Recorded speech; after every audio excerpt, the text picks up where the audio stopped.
Isang batang babaeng ulila ang nangako sa kaniyang sarili noon. Nababalikan niya lahat ang nang-api sa kanya pagdating ng panahon. Pakiramdam kasi niya noong panahong iyon ay walang nagmamahal at nagpapahalaga sa kanya. Wala siyang matakbuhan sa tuwing kailangan niya ng katulong at karamay. Na kahit sariling ina niya ay hindi siya kayang ipagtanggol sa mga taong mapang-api. Nagbubulag-bulagan rin ito sa pangmamaltrato sa kanya ng kanyang amain. Ang kawawang batang babae na isipan na lang nitong mamasukan bilang katulong sa edad na 9 na taong gulang lamang. Ang sabi niya sa kanyang sarili, "Mabuti pa yata, lumayas na lang ako sa impyerno na ito. Wala namang nagmamahal sa akin. Mabuti pang mamasukan na lang ako ng katulong. Maghahanap ako ng mayaman at malaking bahay na mapapasukan. Sigurado ako, doon makakakain ako ng maayos at makakatulog ako sa magandang kama."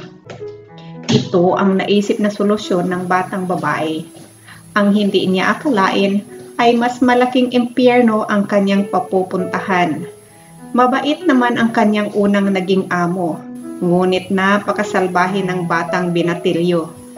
Pag wala ang kanyang mga amo at hindi agad nasunod ang utos ng anak na binatilyo, siguradong bugbog at tadyak ang aabutin ng batang babae sa binatilyo. Isang araw, ang akala ng batang babae ay dumating na ang kanyang saklolo. Dahil kinuha siya ng may kaya niyang tiyahin at may kasama pang pangako na pag-aaralin siya nito. Noong una ay okay naman ang pakikitungo ng tiyahin sa batang babae. Ngunit hindi nagtagal, pahirap na rin ang dinanas ng bata sa kanyang tiyahin. Hindi rin ito tinupad ang pangakong pagpapaaral sa kanya. Ang sabi nga ng kanyang tiyahin, kailangan mong gumising ng alas 4 ng madaling araw. Ang una mong gagawin pagkagising ay maglaba. Kailangan matapos ka maglaba bago mag alas 7. Pagkatapos, magpakulo ka ng tubig, magsaing. Ako na ang bahala magluto ng ulam. Pagkaalis namin ng bahay, maglinis ka. Siguraduhin mong malinis ang loob at labas ng bahay. Pagdating ng alas 5 ng hapon, magsaing ka na ha. Kailangan nakahanda na ang lamisa bago kami dumating. Dito na nag-umpisa ang kalbaryo ng batang babae. Dahil na rin siguro alam ng tiyahin na wala namang kumakampi dito, kaya malaya itong minamaltrato ang sariling pamangkin. Ilang beses nagtangkang magpaalam ang bata, di ito pinapayagan ng tiyahin. Maraming beses rin siyang nagtangkang tumakas pero lagi rin naman siyang nahuhuli ng kanyang tiyahin. Sa tuwing nahuhuli ito ng tiyahin na tumatakas, ikinukulong ito sa kwarto at isang beses lamang pinapakain sa isang araw. Dumating ang tunay na anghel ng batang babae. Dumalaw ang kanyang lola sa kanya. Walang nagawa ang tiyahin kundi napilitan itong ilabas ang bata sa kwarto. Iyak ng iyak ang bata at kapit na kapit ito sa kanyang lola. Kahit hindi ito nagsumbong, naramdaman ng lola ang takot ng bata sa kanyang tiyahin. Sabi ng lola, "Iuuwi ko ang batang ito sa bukid sa gusto at sa ayaw mo." "Mukhang walang tulog at walang kain ang batang ito," sabi ng lola. "Sa bukid, kahit dahon lang ang kinakain ko, sinisigurado ko sa iyo mapapakain ko sila ng dahon 3 beses isang araw." Sobrang naiyak ang bata sa tuwa dahil makalaya na rin sa wakas sa impyernong pamamahay ng tiyahin niya. Sa bukid, sabi ng lola niya, "Alam ko at nararamdaman ko ang paghihirap ng buhay mo, apo. Dito ka na sa akin. At huwag ka nang umalis. Tulungan mo na lang ako alagaan ang kapatid mo." Sabi ng kanyang lola, "Kapatid." Sabi ng kanyang lola, "Kapatid mo." Kasi nasa pangangalaga na rin ng lola niya ang bunso niyang kapatid dahil kinuha niya na ito sa kanilang ina. Walang kapasidad mag-alaga ng mga anak ang kanilang ina dahil hinahayaan itong apihin ng mga kamag-anakan at ng ibang tao ang kanyang mga anak. Ni hindi niya nga kayang ipagtanggol ito sa kanyang kinakasama. Tanong nga ng bunsong kapatid, di ba ang nanay naman ang magtatanggol sa mga anak? Di ba ang nanay ang magtuturo sa mga anak? Di ba ang nanay naman ang naghahatid ng kanyang mga anak sa eskwelahan? Tuwing may kaaway tayo sa eskwelahan, walang nanay na magtatanggol sa atin. Bakit yung ibang estudyante laging pinagtatanggol ng mga nanay nila? Yun ang laging tinatanong ng bunsong kapatid ng batang babae. Sa edad na 86 years old, sinikap ng matandang babae na mapakain ng 3 beses sa isang araw ang kanyang 2 apo. Minsan nga, nag-iiyakan na ang 2 apo dahil hindi nila mahanap ang kanilang lola. Pero pagdating ng kanilang lola, may dala na itong bigas na pangkain nila sa maghapon. Minsan nga, tinanong nila ang kanilang lola, "Lola, saan ka ba galing? Saan ka kumukuha ng bigas?" Sagot ng lola, "Naglalabada ako mga apo." Simula noon, naisip ng magkakapatid, kapag wala na ang kanilang lola, naghahanap na rin sila ng mga dahon ng kamote, puso ng saging at ubod ng kawayan para meron silang pang-ulam dahil sigurado sila pagbalik ng kanilang lola, may dala na itong bigas para pangkain nila. Araw-araw, naglalabada ang kanilang lola para may maipakain sa kanila. Hanggang sa di na nakayanan ng matandang katawan, nagkasakit ito at pumanaw sa edad na 96 years old. Walang nagawa ang magkakapatid kundi ang bumalik sa nanay nila. Ngunit doon, puro pahirap ang ginawa sa kanila ng kanilang amain. Kailangan daw nila magtanim ng palay, magluto, maglaba at maglinis para makakain. Madalas pa nga, pamalo ang panggising sa kanila ng kanilang amain. "Bangon, bangon!" sabi ng amain. "Tutulog-tulog kayo dito, samantalang yung mga anak ko ay nasa palayan na? Ano kayo, mga senyorita?" sabi ng kanilang amain. Ikinukumpara ang kanyang mga anak sa mga bata, gayong nasa 20s na ang kanyang mga anak at mga lalaki pa ito. Madalas ring nangyayari, naiiwan ang magkapatid sa kanilang bahay ng 3 araw nang walang kain dahil sumasama ang kanilang ina sa kanilang amain sa sabungan na hindi man lamang naisip na mayroong 2 bata na naiwan sa bahay nila na walang makain.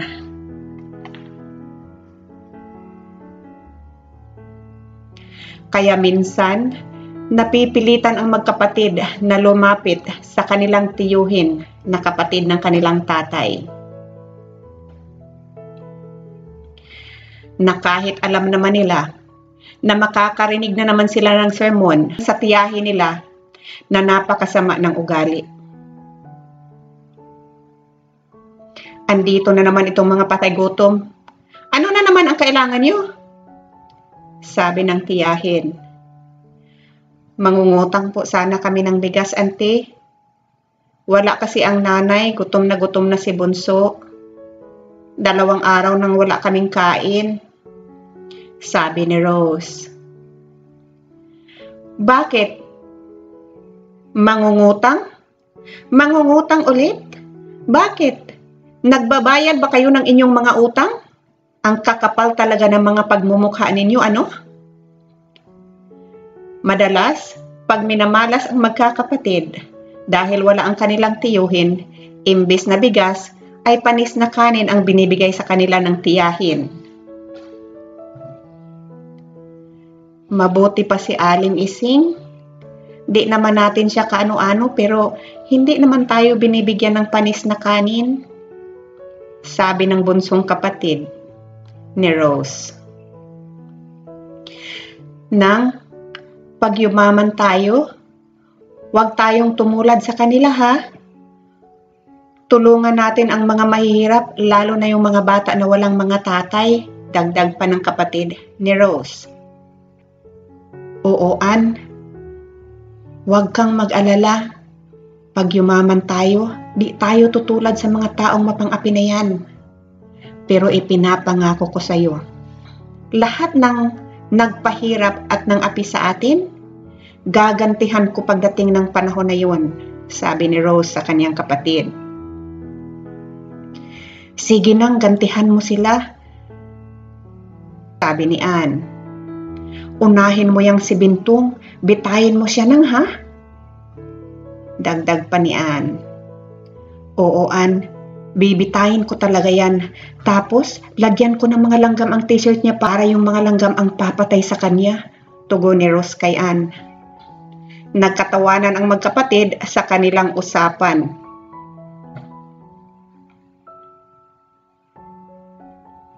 Pag-uwi ng nanay nila, walang dalang pagkain dahil talo ito sa sabong. Pinagpapalo pa sila ng kanilang amain, bakit daw walang pagkain na nakahain?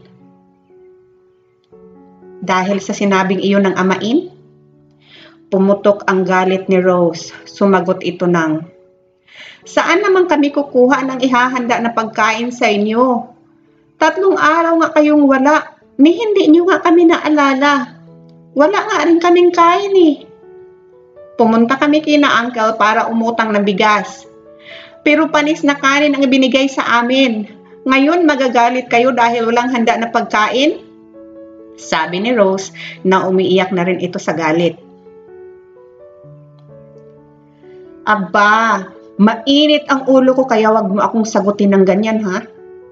Naranasan ni Rose kung paano siya paghahambalusin ng sanga ng bayabas ng kanilang amain. Iniwan nila si Rose na halos mahimatay sa sakit. Tanging si Ann lang ang umalalay kay Rose. Nung malaman ng kanilang kapitbahay na si Aling Ising ang nangyari, sobra ang pagkahabag nito kay Rose. Rose, sa 1 linggo, babalik na ng Maynila si Linlin. Gusto mo bang sumama? Para makalayo ka na dito, awang-awa na ako sa iyo, bata ka. Sabi ni Aling Ising. Wala naman po akong pera, Aling Ising. Paano ako sasama kay Linlin? Sagot ni Rose. Huwag kang mag-alala. Ako na ang bahala sa iyo. Sagot ko na lahat. Sabi pa ni Aling Ising. Sige po, salamat po Aling Ising sa tulong ha. Pero mangako po kayo Aling Ising. Huwag niyo na po itong mabanggit kay nanay ha. Baka lumpuin ako ng lalaki niya. Pagmamakaawa ni Rose kay Aling Ising. Oo naman, ano ka ba namang bata ka? Kung sasabihin ko sa nanay mo to, di lagot din ako. Sabi ni Aling Ising. Nang, huwag mo ko iwan dito, sasama na lang ako sa'yo. Sabi ng bunsong kapatid ni Rose. Ann, makinig ka ng mabuti kay Manang ha. Di ka pwedeng sumama sa akin kasi di ko rin naman alam kung ano ang magiging buhay ko doon sa Manila eh. Pangako, babalikan kita pag okay na ang kalagayan ko doon ha. Sabi ni Rose sa kanyang umiiyak na bunsong kapatid. Babalikan talaga kita dito. Pangako talaga yan. Basta, mag-ingat ka dito ha. Huwag na huwag kang magtitiwala sa Bintong na yan. Pag wala ang nanay dito sa bahay, doon ka makitulog sa bahay ni Aling Ising. At huwag na huwag kang maingay sa plano natin ito ha. Lalong-lalo na kay nanay at kay Bintong. Yun ang pangako at habili ni Rose sa bunsong kapatid. Sa Maynila ay hindi rin naging madali ang buhay ni Rose. Palipat-lipat ito ng amo bilang katulong na kahit ang pagtitinda ng ihaw-ihaw, barbecue, banana queue at palamig ay pinasok na nito. Isang araw, may nakilala si Rose na isang lalaki. Medyo may kaedaran na ito, pero may kaya sa buhay. Ang sabi ng lalaki, Pagbigyan mo lang ako, pakakasalan kita, alagaan kita, at higit sa lahat, mamahalin kita. Dahil nalaman ng lalaki ang istorya ni Rose sa pamamagitan ng kanyang kaibigan na si Merlin. Nagpakasal nga ang dalawa at napakabuti at napakabait ng lalaki. Ang sabi ni Rose sa kanyang sarili, ito na yung panahon na babalik na ako ng probinsya para paghihigantihan ko ang lahat ng nanakit sa amin noon. Pinag-isipan talaga ni Rose kung paano maghiganti sa mga taong yun. Nung dumating si Rose sa kanilang probinsya ay si Aling Ising agad ang kanyang pinuntahan para pasalamatan ito sa kanyang tulong noon. Tuwang-tuwa naman ang matanda nung makita si Rose. Salamat naman at naalala mo pa ako bata ka. Masaya ako nung malamang maayos na ang buhay mo ngayon. Sabi ni Aling Ising. Aling Ising, ikaw ang dahilan kung bakit maayos na ang buhay ko ngayon. Dahil iniligtas mo ako noon. Habang buhay po ako magpapasalamat sa iyo. Tatanawin ko po talaga ito ng utang na loob habang buhay po ako. Ikaw naman, bata ka, wala yun. Sabi ni Aling Ising. At isa pa, Aling Ising, kung bakit ako nandito, gusto kong ipamukha sa mga taong nang api sa akin noon na hindi na ako basta-basta ngayon. Gagantihan ko sila sa mga ginawa nila sa akin, sabi ni Rose. Anak, yung tiyahin mong nagkulong sa iyo sa kwarto noon, matagal nang wala dahil na aksidente. At yung mga kamag-anakan at kapitbahay mo dito, tingnan mo ang mga kalagayan nila, ang tatanda na nila at mga salat na rin sa buhay. Nung makita nga ni Rose ang mga ito, hindi niya mawari kung bakit siya naawa sa kalagayan ng mga ito. Pagbalik niya sa kanyang hotel ay napaiyak ito at ang sabi sa kanyang sarili, di ba andito ako para maghiganti? Di ko maintindihan bakit ako naaawa sa kanila. I think there's no point at all para maghiganti pa. Nakatulog si Rose sa kakaiyak. Kinabukasan, habang naglalakad-lakad siya sa kanilang bayan, nakasalubong niya si Tunying, anak ng kanyang amain. Rose, ikaw ba yan? Tunying, oo, ako ito. Kamusta? Nagkamustahan ang dalawa at nagkwentuhan. Buti naman, Rose, at nagbakasyon ka. Alam mo bang si tatay nakaratay na sa banig at hindi na rin ito makapagsalita? Pero noon, alam mo bang kayong dalawa lang ni Ann ang hinahanap ni tatay? Sabi ni Tunying. Sa narinig ni Rose, parang bigla itong naawa sa amain. Tunying, pwede mo ba akong samahan sa kanya? Sabi ni Rose. Sigurado ka? Kaya mo na ba siyang makita? Di ka na ba galit sa kanya? Sunod-sunod na tanong ni Tunying na halatang nagulat ito sa narinig mula kay Rose. Di ko alam. Basta gusto ko lang siyang makita, sagot ni Rose sa tanong ni Tunying. Nung makita ni Rose ang kalagayan ng amain ay napaiyak ito. At napansin din nila na may luha ang amain at gumalaw ng bahagya ang mga kamay nito. Sa totoo lang, Hyo, umuwi talaga ako dito para maghiganti sa iyo. Pero sa kalagayan mo ngayon, mukhang pinagdurusahan mo na ang kasalanan na ginawa mo sa amin noon. Yang mga luha ba na yan? Tanda ng pagsisisi at paghingi ng tawad sa akin? Iyak ni Rose. Sige, patatawarin kita. At sana patawarin mo na rin ang sarili mo para hindi ka na magbitbit ng mabigat dyan sa puso mo. Dagdag pa ni Rose. Nag-iyakan ang lahat ng mga tao na andoon sa kwarto na yun dahil sa pagpapatawad ni Rose kay Bintong. Maya-maya lamang ay naglabasan na ang mga ito sa kwarto at sa sala na pinagpatuloy ang kanilang pintuhan. Salamat sa pagpatawad kay Tatay Rose, ha? Sabi naman ni Noel, isa sa mga anak ni Bintong.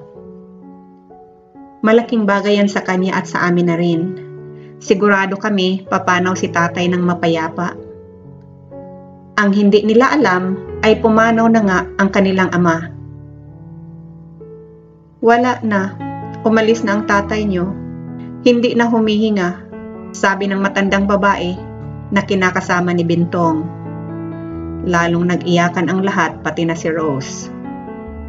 Rose? Kapatawaran mo lang pala talaga ang inaantay ni tatay. Kung hindi ka dumating, di namin alam kung hanggang kailan siya magdurusa.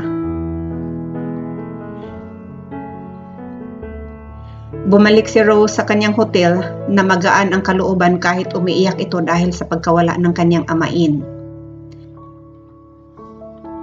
Kinabukasan, pinuntahan ni Rose ang kanyang tiyuhin at ang asawa nito na nagbigay ng panis ng kanin sa kanila noon. Tuwang-tuwa ang dalawa nung makita nila si Rose. Masaya rin si Rose na parang walang nararamdamang sakit at galit sa matandang babae. At nalaman rin ito na pareho ng may sakit ang mag-asawa. Kaya nakipag-usap siya sa kanyang mga pinsan kung papayag sila na maisama niya ang kanyang mga tiyuhin sa Maynila. At pumayag naman ang mga ito. Umuwi siya na masaya kasama ang dalawang matanda sa bahay niya. Sa Manila, madalas niya itong ipinapasyal sa mga malls. Ipinadoktor, inalagaan na parang mga tunay na magulang sa loob ng halos 1 taon. Nung inuwi ni Rose ang dalawa sa probinsya, dinalaw niya ulit si Aling Ising. Tuwang-tuwa ulit ang matanda. Anak, salamat naman at dinalaw mo ulit ako, ha? Balita ko dinala mo daw yung dalawang matanda doon sa Maynila. Hindi kaya naalala ng iyong tiyahin ang mga ginawa niya sa inyo noon? Tanong ni Aling Ising. Naalala niya man po o hindi. Okay na yon. Di na ako galit sa kanya at hindi na ako galit sa kanilang lahat. Nakangiting sagot ni Rose kay Aling Ising. Pagkalipas ng 1 taon, pumanaw ang tiyuhin ni Rose.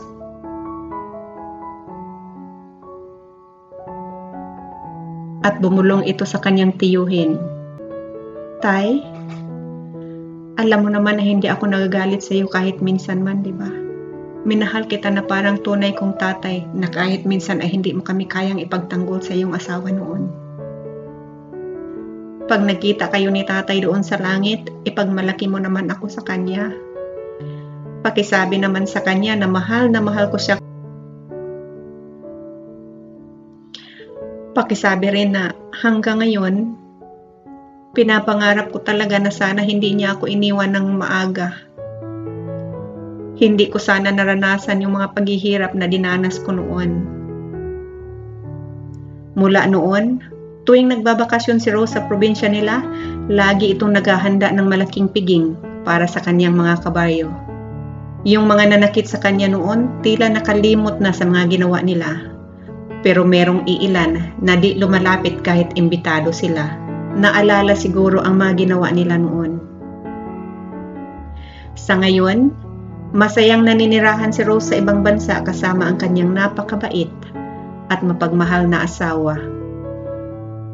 Ito po ang huling yugto ng istoryang ito.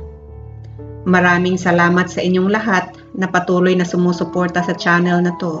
At kung bago naman po kayo, please huwag niyo pong kalimutan mag-subscribe at pakikalimbang na rin po ang kampana para maging updated kayo tuwing mag-upload ako ng bagong video.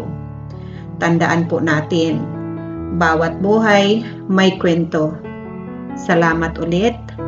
Bye!